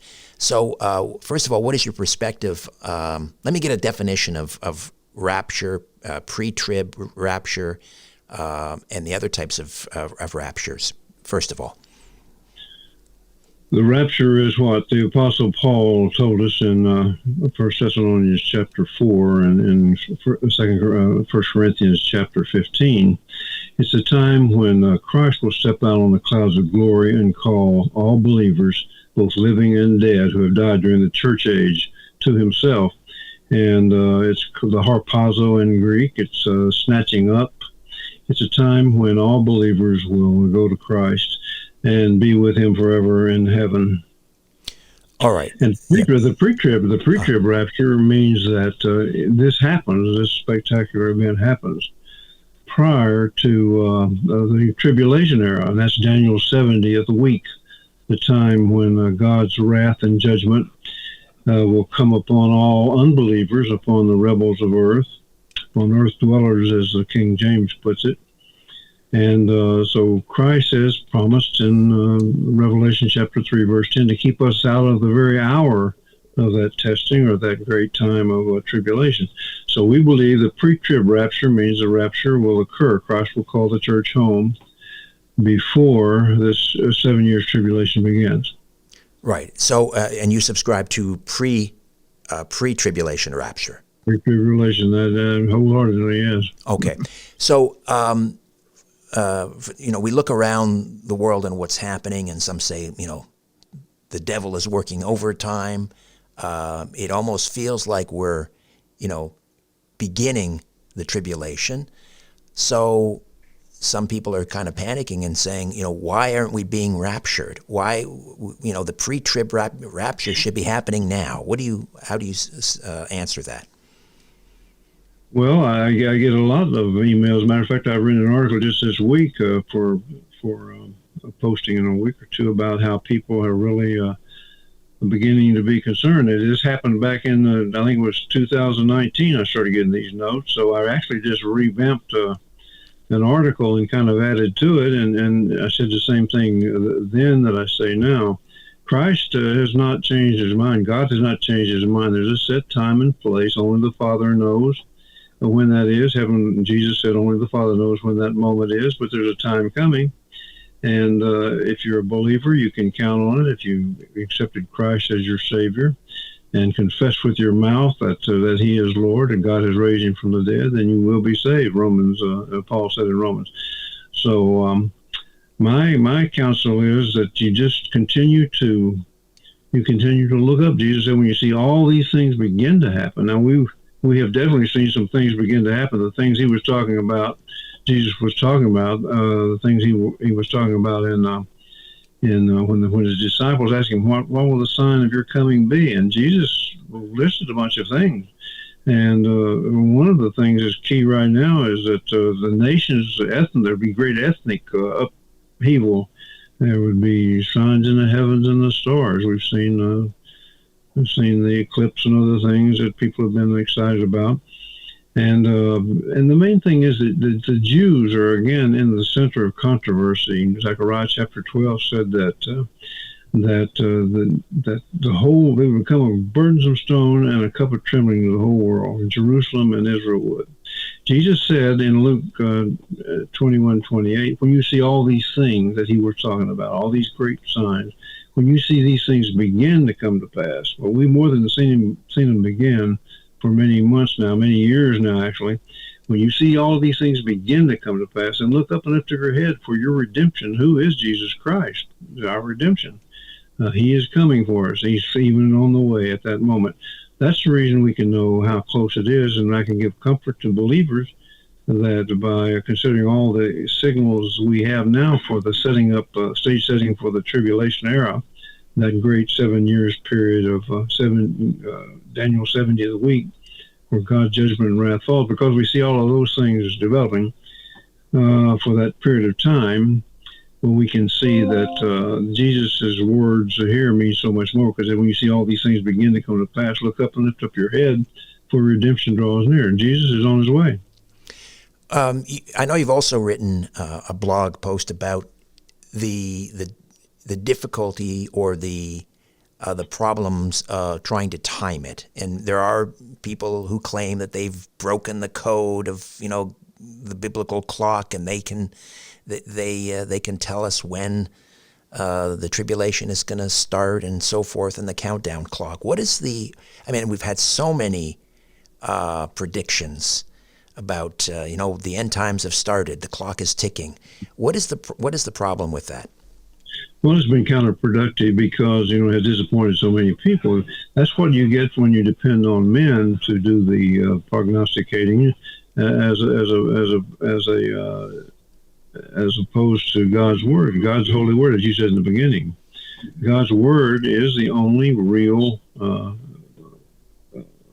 guess you could say, the real forecaster that we can count on. And so to count on anybody else, and we've seen so many, Wisnot and some of these other people who have said, given specific dates. Now, I think it's all right to speculate just a bit on some things with regard to, how near we are to the tribulation. But when it comes to pinpointing the time of the rapture, even the month, I think is wrong. So let's talk about the title, Nearing Midnight, as in the days of Lot. Many of us are familiar with Jesus talking about as in the days of Noah. It'll be like as it was in the days of Noah. But for those not familiar with the story of Lot and Sodom and Gomorrah, just explain what you mean by as in the days of Lot. Well, chapter 19 of Genesis talks about Abraham and how his nephew Lot went to take the area of what was become Sodom and Gomorrah, and Abraham gave him the choice of whether to stay up there where he was and go into a different area, or to take this more lush area. Well, Lot, Abraham's nephew, chose the area of Sodom and Gomorrah, which is now, wasn't then at the end of I guess a live sea, but now that area would be near the Dead Sea. And so Lot took that, and it was a wicked, wicked place down there. And they were totally debauched. Lot, the nephew of Abraham, eventually became an administrator or a judge, the justice of the peace type guy. He's one of them that sat in the city gates. And he would adjudicate any problems that people would have in civil matters and so forth. He would sit there, so he was a part of that. But God said that he was the only righteous person. He and his daughters, his family, were the only righteous, and that would consist of he and his daughters. It eventuated in. His wife also was once considered as a believer, but she obviously wasn't because she turned into that pillar of salt. Well, we'll talk about that later. But he was in the city adjudicating everything, and everything was just business as usual on the surface. There was great agriculture, there was great business of every sort. It was a thriving place at that time, and so but underneath that ran the most wicked and debauched society and culture of all that there was until that point, maybe even more so than in the antediluvian world. It was debauched, but on the surface, everything was just really cool. Everything looked fine. And Jesus likened the time when he will return again in one spectacular moment. He likened that time to the days of Lot, and he did so in Luke chapter 17, verses 28 through 30. He had just talked about the days of Noah in this sense. It would be like the days of Noah when he returned. That's in verse 26, Luke 17, 26. But then he talks about the days of Lot in verses 26 through 30. I took 28 through 30. And he said it's going to be just like that. The days are going to be just like it was in the days of Lot. Well, again, what were the days like? Everything on the surface, business as usual. There were no great catastrophes. There were no world-rending catastrophes. Everything was business as usual, but underneath the surface, everything was just debauched and terrible. And I'm sorry about that dog. It's okay. But anyway, beneath the surface, everything was debauched. Jesus says it's going to be just like that in the days when he returns. Now, I think Jesus here, I really believe this with all my heart, that he was looking at the United States of America at this time. We're the apex nation of the world. He created this nation through the founding fathers and so forth. God did. And I believe that it was meant to be the apex nation of the world at this time. Now, true, Israel is his chosen people, his chosen nation. But America was, for one thing, chosen to protect Israel, to be Israel's protector. But we were instrumental in bringing Israel back into the list of nations in 1948, May 14th.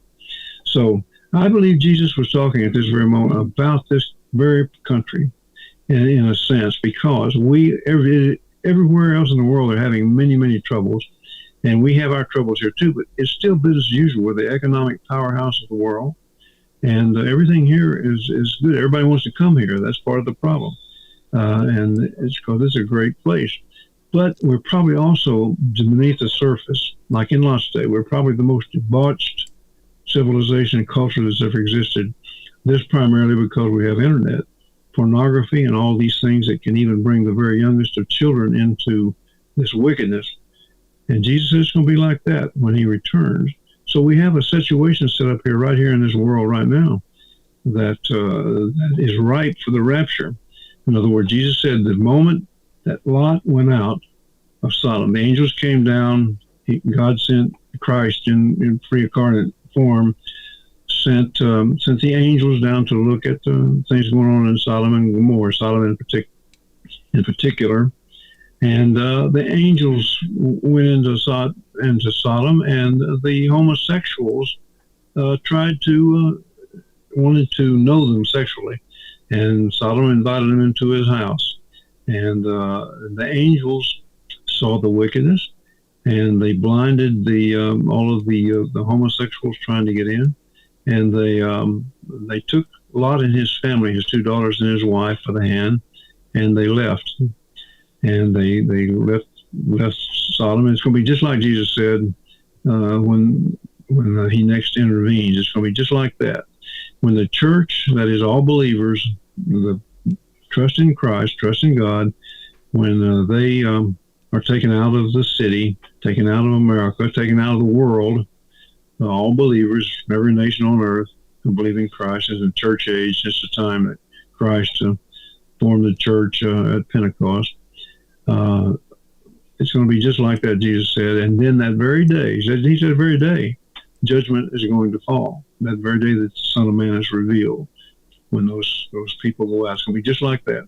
So we're looking for that instantaneous rapture, the pre-tribulation rapture, that twinkling of an eye moment, Paul said, when all believers are removed. And I believe we're set up for that perfectly, just in talking about the world as it exists at this moment. Is that what's referred to as the disappearing, the rapture, the disappearing? Well, that's why I mean, we did a book on the disappearing. Pete Garcia and I did, and I see that David Jeremiah has done on the great Dr. David Jeremiah has done on the great disappearance. And so, yeah, it's a disappearing. People are going to disappear. And that's what the Left Behind series of my friend Tim LaHaye and Jerry Jenkins wrote on, the novel series. But it was nonetheless based in biblical truth and fact. Terry, we'll take a quick time out, back with more of our conversation nearing midnight, as in the days of Lot. Stay with us. Hi there.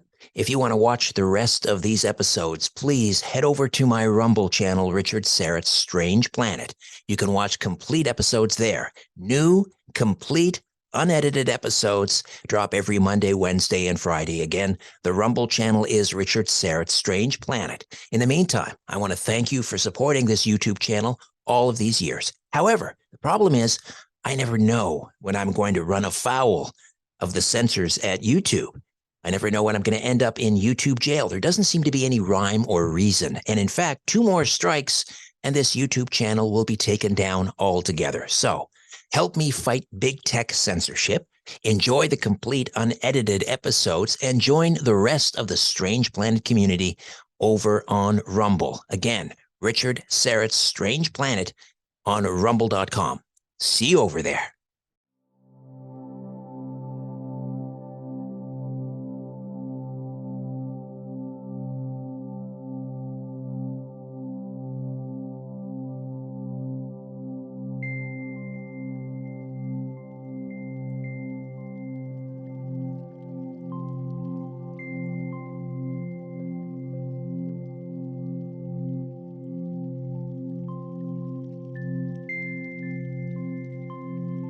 Terry James is with us, author, editor, co-author of 47 books, frequent lecturer on the study of end-time phenomena, and the latest is Nearing Midnight, as it was in the days of Lot.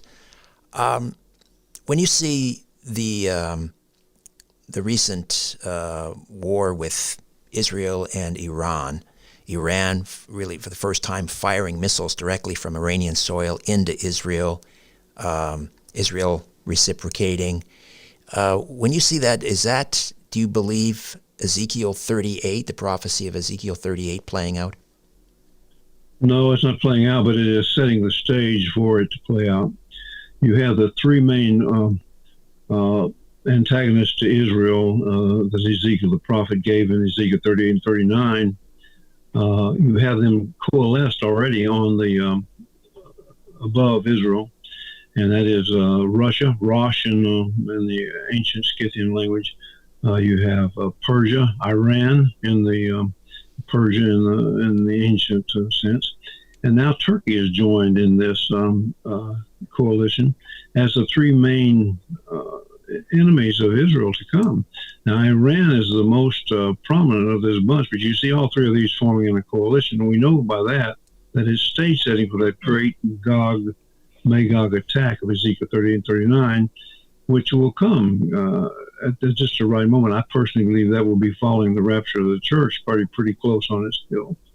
And God himself will defend Israel in that particular war.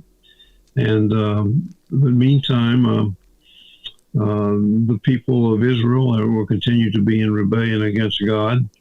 And that's what we see happening. The people of Israel still do not believe in Jesus and the Messiah, their Messiah.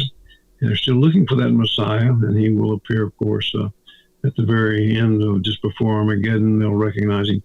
But meantime, we have Iran. We know how close we must be to that tribulation era because Iran is coming against Israel and against America too, for that matter, calling for the death of America and the death of Israel, the big Satan and the little Satan, they call him.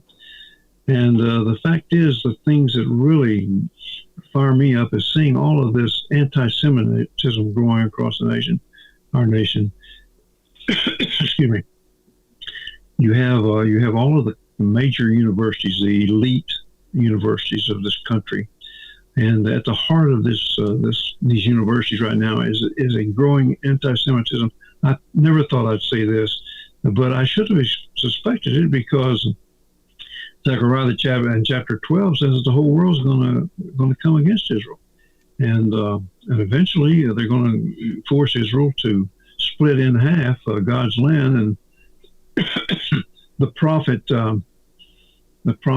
Joel said that because of this, God's going to bring them all into the valley of Jehoshaphat, which is Armageddon, is Jezreel. It's that triangular valley where Napoleon said was the greatest battlefield of all the earth. And he's going to bring them there because they divide the land. So all the world is coming more and more against Israel. We're going to see this more and more. The Bible tells us that all Jews will eventually return to Israel, most of them. But I believe that this is part of what we see happening with this anti-Semitism growing now, because a large portion of Jewry is in America, and I think eventually they're going to be be driven back home for safety's purpose. But I think that will again be after the rapture of the church.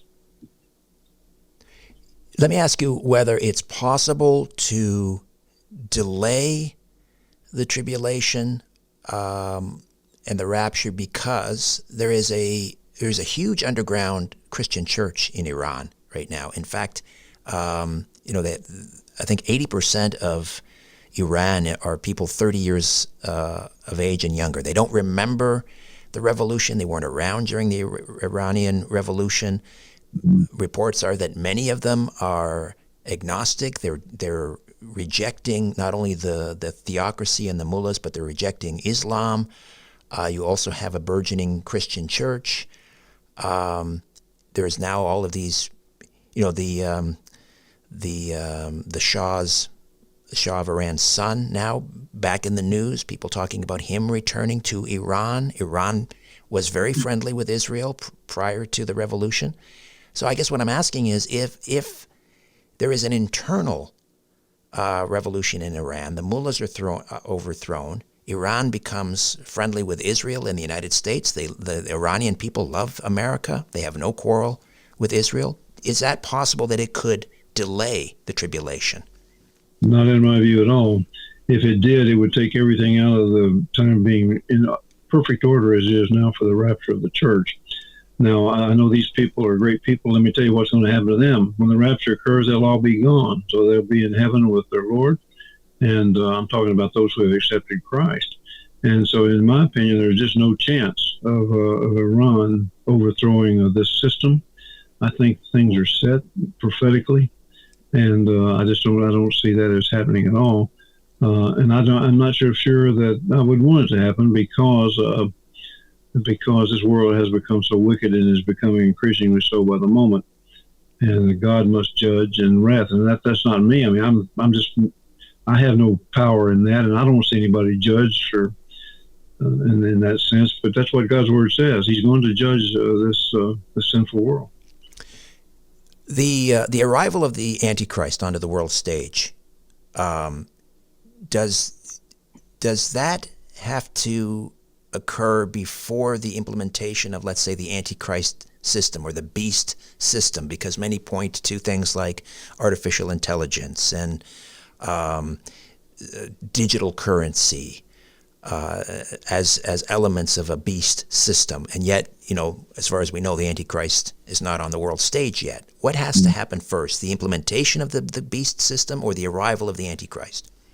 Well, we see again stage setting for the arrival of the beast system, as you call it, with all the AI and all of all these other things, the digital economy that's developing, satellite communications from across the world that gives instant access to anybody on Earth that has that capability across the continents.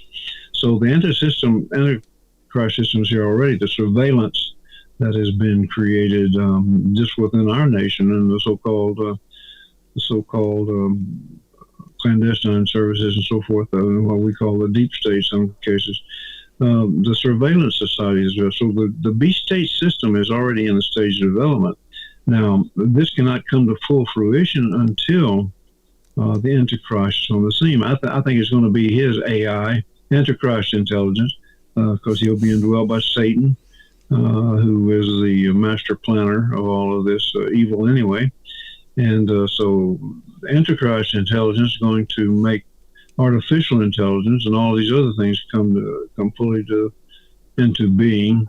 And this cannot happen as long as the church is here, because it says in 2 Thessalonians chapter 2 that God will continue to restrain this evil in this world. The Antichrist can't come on the scene, that is, the man of sin, the son of perdition, can't come on the scene until God has removed the restraint against this evil.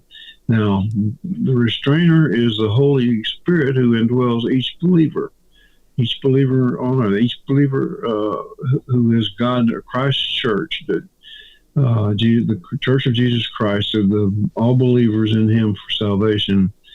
The Holy Spirit, when one is saved, comes to dwell within the believer.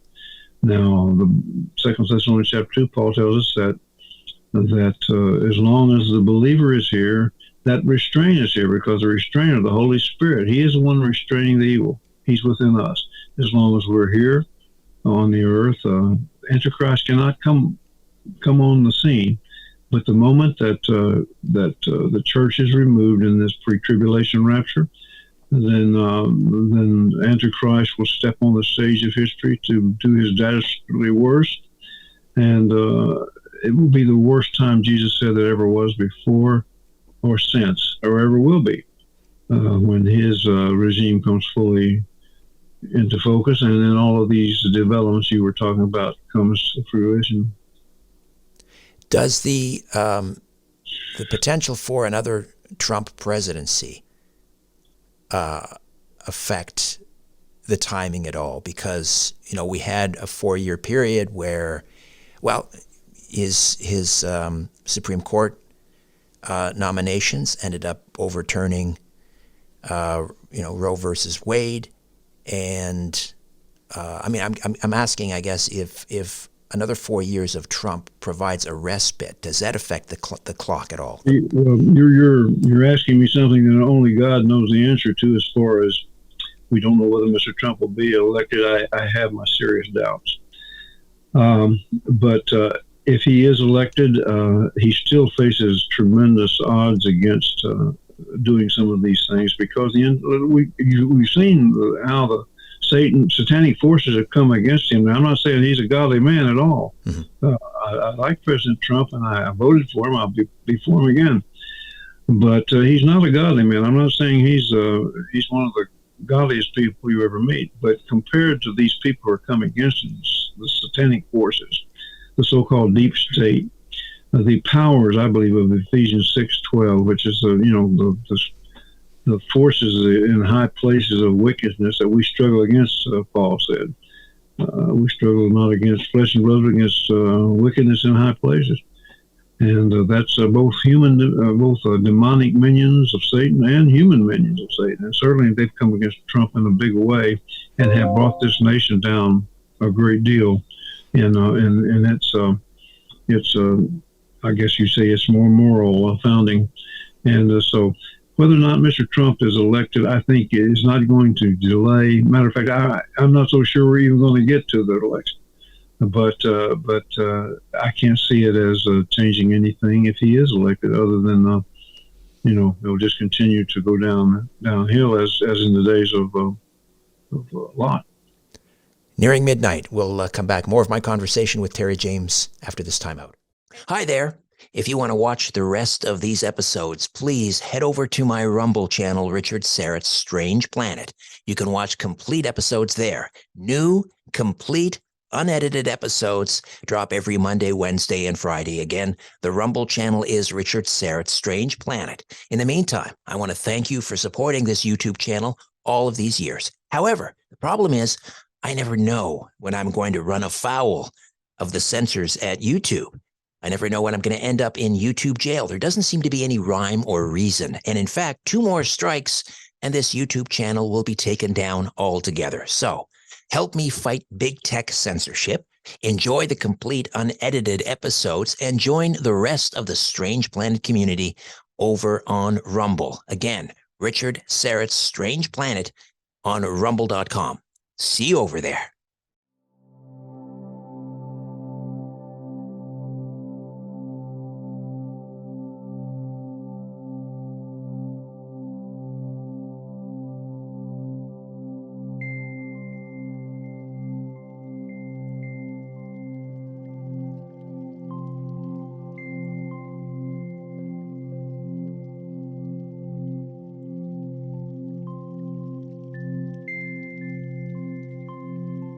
And we are back with author, speaker Terry James. The new book is Nearing Midnight, as it was in the days of Lot. You have a chapter called Restraining the Madness. Restraining the Madness. What is that all about? That was what we were talking about just a few moments ago. The Holy Spirit indwelling each believer is restraining the madness. I believe we see a demonic portals that have been opened in this era, and by this I mean spiritual dimensional things. Paul the apostle said that evil men and seducers will grow worse and worse, deceiving and being deceived. Jesus said, "Let no man," is one of his first precautions against when looking for his return, was let no man deceive you. That there's going to be great deception in this world. And so we see a madness developing because of this evil deception, and people who turn their backs on God. Paul says in Romans chapter 1, verse 28, God, when you turn your back on God, he turns the person or the people over to a reprobate mind, upside down thinking. Now, I can't think of anything more upside down thinking, and you can say that A boy can be a girl if he wants to, and a girl can be a boy if she wants to. And a man, can marry a man, a woman can marry a man. That goes totally against God's principle. Satan wants to change the order of things in every sense, and this is madness. It's because, and all of these things, we call it wokeness. Is what an American term. I don't know if it's a worldwide term too. Wokeness or woke, if you believe all this absolute madness that we're believing now. Well, God says He's turned people over to reprobate mind because they turned their back so far on Him. And God is still restraining this evil to a point. He will do so until the church is taken out in the rapture. And then this madness will become really widespread. And Antichrist will be able to foist upon the human race what is called in 2 Thessalonians chapter 2, great delusion, that they will believe a lie. Whatever lie he tells them, I believe it involves talking about why people have suddenly vanished, disappeared, and it'll include UFOs and a whole lot of other things probably. But he's still restraining that madness. But the portals have been opened. I think man has allowed them to become open because he's turned his back on God. A friend of mine, Rabbi Jonathan Cahn, Messianic, one of his more recent books, maybe his last book, Return of the Gods, his most recent book, Return of the Gods, talking about the gods of old. They weren't mythical characters; they were actual entities. You mentioned the portal. So is that what we're seeing playing out right now? The literal return of the gods, small g gods, the fallen angels. Demonic activity. I agree with Jonathan. I read his book. As a matter of fact, I reviewed his book, I think, and on raptureready.com. And yeah, I agree that those portals have been open, and they're opening more widely every day, I think. But again, the Holy Spirit's still restraining. Otherwise, it would be total madness. And I, for example, and you probably too, would be in gulag. So. Right, no question. Do you care to speculate on the source of this opening of the portal? Is it the Hadron Collider, the CERN? I don't know so much about that. I know that's what a lot of my friends include. The late Dr. Thomas Horn, who was one of my dear friends, and Chuck Messler and some others of my dear friends, believe that may have something to do with it. I really don't know. That's probably would you call that a esoteric scientific area of study, which I just haven't delved into. I do believe that the other dimension has been opened, and I don't know if it was that collider that did it, but it's been opened. And we see all the evil pouring through it. We see the effects of it every day. You write about the effort to build back Babel. Can you talk about, you referring to the Tower of Babel? Well, yeah, in Genesis chapter 11, I think it was, it talked about the Tower of Babel, and how following the destruction of the world and the flood, well, they started building back at Babel, and Nimrod was the first really world dictator of his time, and they were building a tower like humanity, fallen humanity, who's fallen since the Garden of Eden, since Adam sinned, and so man has always wanted to do like his father, the devil. Anyone who doesn't believe in Christ is of his father the devil, the Bible said. They want to usurp the throne of God, because that's what the wicked ones, Lucifer, wanted to do. He looked into that mirror of iniquity and he said, "I will," 5 times. "I will place my throne above the throne of God." And so that's what mankind has been put into their hearts and minds since the time he tempted Eve, to be like God. And that's what he wants to do, and that's what people have always wanted to do. So that's what the Tower of Babel was all about. They were going to build a tower that would reach into heavens to usurp the throne of God, literally. And God, of course, came down and destroyed all that and scattered the people about in the days of Peleg and all this kind of thing. And but we see it again. It happened with the League of Nations. They tried it with Woodrow Wilson. They tried it with been trying it since with the United Nations. And now with the World Economic Forum and so forth, they're the Great Reset, they call it. Mm-hmm. They want to reset everything. Well, they want to do it in their own way, make utopia here on Earth, but it's going to turn into not a utopian, but a dystopian world of that last 7 years of great tribulation we were talking about. But before that, the rapture's coming. Well, you mentioned the reset. I'm assuming that is what you mean by chapter 13, raging toward reset? Yes, exactly. That's what we're doing. Resetting. They're wanting to reset God's order of things. Like I talked about before. Everything. Satan wants God's order totally reset. And in the book of Daniel, it says the Antichrist, the beast, he will change times and seasons. So he's going to make an effort to change even, I guess, the seasons. And that may be what the climate change madness is all about. Nothing but lies, climate change thing. Worshipping Mother Earth. Just give us an overview of the next chapter, because this is chapter 13, 14, and 15 in the last section of Nearing Midnight, as it was in the days of Lot. And you give it the title Deliverance. So you mentioned raging toward reset. Chapter 14, Armageddon's alarm clock. Just give us an overview, if you could. Well, we were talking earlier. You opened your program, I think, by saying, talking about the Doomsday clock. Well, in God's view of things, the Armageddon clock is a thing to look at. This is what Nearing Midnight is all about. This is when it is the darkest period of human history, just before the brilliant light of Christ's return breaks through at Armageddon, as we see in Genesis 19:11. But meantime, it's going to get increasingly dark. We see it getting increasingly dark now. And the only light in the world is the light of the gospel message of Christ. And that is represented by the people of Jesus, the saved people, who are the only ones who are bringing truth to this world, because it's the Holy Bible.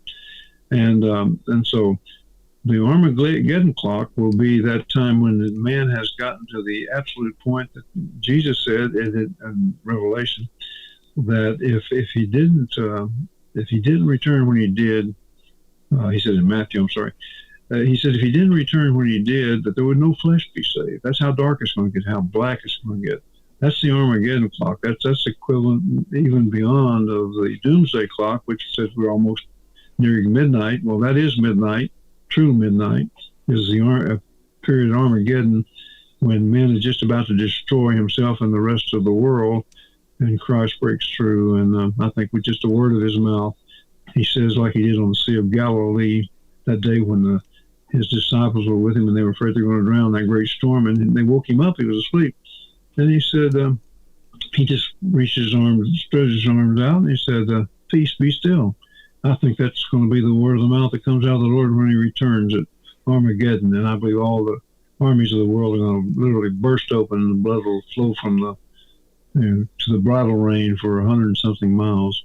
And it's going to be a tremendous time. All the saints who have been raptured and down through the ages will be coming back with Christ to establish a Christ's millennial kingdom from Jerusalem on Mount Zion. And I think that's where we're headed. And so nearing midnight is not a bad thing for Christians, but it is for the rest of the world. If you're not raptured, do you get one last chance? Yes, you do. Yes. During the tribulation, many scholars believe, and a lot of my friends, I believe it too, that there may be as many people saved during the tribulation era as during the rest of the time combined, because a lot of them are going to see the things that happen, the disappearing, for example, the Antichrist on the scene, the terrible things. And I think the Holy Spirit will be reacting in a different way. He won't be a restrainer in the sense he was before, but he will be affecting humanity from the outside. He'll be convicting them from the outside and be sealing, S-E-A-L-I-N-G, them from the outside, as he does now from the inside, the believer. But many will lose their lives. There will be great martyrdom. Millions upon millions of people will be beheaded, killed for their belief. But the Bible indicates in Revelation that there's a great number of witnesses that come out of this era, this tribulation era, and they are beneath the throne of God, and they're asking, how long before you will judge and make all things right, and go back and make all things right on earth? And God says to them, the Holy Spirit says to them, the other people on earth must pay with their lives as you did before this will happen. So it's going to be great martyrdom on earth. But yeah, anybody who believes in Christ and will not accept the mark, if anybody who accepts the mark or the number of the beast, Revelation 13 verses 16 through 18, anybody who accepts the mark of the beast, they can no longer be saved. And but so endure to the end is what God says in the sense of the tribulation. I spoke with Ali Anderson, who co-wrote the book with her father, Tom Horn, about artificial intelligence and the rise of the beast and so forth. And she, in the book, suggests that the mark may have something to do with some kind of authentication protocol for identity.